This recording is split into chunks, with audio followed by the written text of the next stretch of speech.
Hi friends అందరికీ. మా పిల్లలకైతే నేను స్నాక్స్ చేస్తున్నాను. చూడండి ఫ్రెండ్స్, ఫస్ట్ అయితే బాదం కాజు అన్నీ నెయ్యి వేసేసి వేయించుకుంటున్నాం.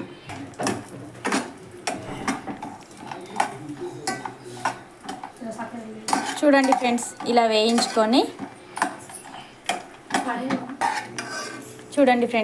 ఇలా వేగాక వేరే దాంట్లో తీసేసుకొని మళ్ళీ ఇంకాస్త నెయ్యి వేసుకొని ఇంకొద్దిగా నెయ్యి వేసుకొని అలాగే సేమియా వేసుకొని నెయ్యిని బాగా వేయించుకోవాలి ఫ్రెండ్స్.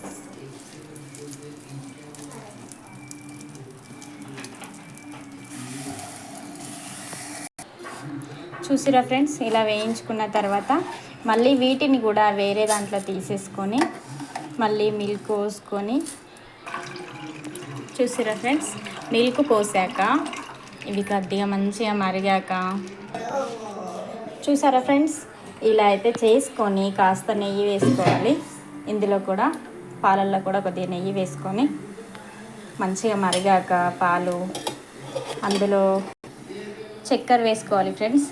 చక్కెర వేసుకొని కాస్త మంచిగా మరిగాక పాలు ఎంత మరిగితే అంత మంచిగా అవుతుంది ఫ్రెండ్స్ సేమియా అయితే.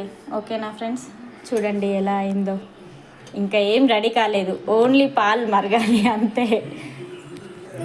చూసిరా ఫ్రెండ్స్, ఇలా మంచిగా మరిగాక మనం వేయించి పెట్టుకున్నాం కదా బాదం కాజు, వీటిని అయితే ఇందులో వేసేసుకోవాలి ఫ్రెండ్స్.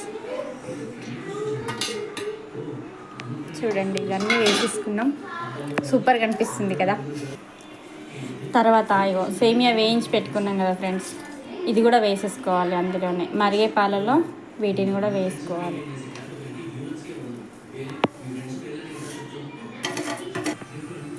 చూసిరా ఫ్రెండ్స్, ఇగో ఇలా అయితే రెడీ అయింది.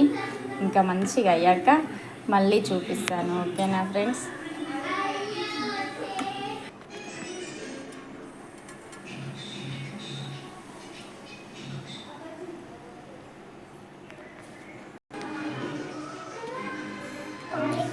మంచి ఇట్లా మరుగుతూ ఉండాలి ఫ్రెండ్స్.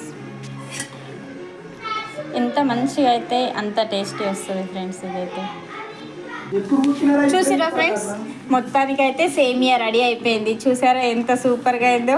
మీరు కూడా ఒకసారి ఫస్ట్ టైం ట్రై చేసే వాళ్ళైతే నేను చూపించినలాగా మీరు ఒకసారి ట్రై చేసి చూడండి. సూపర్ అంటే సూపర్గా అయింది. ఓకేనా ఫ్రెండ్స్, బాయ్ మరి.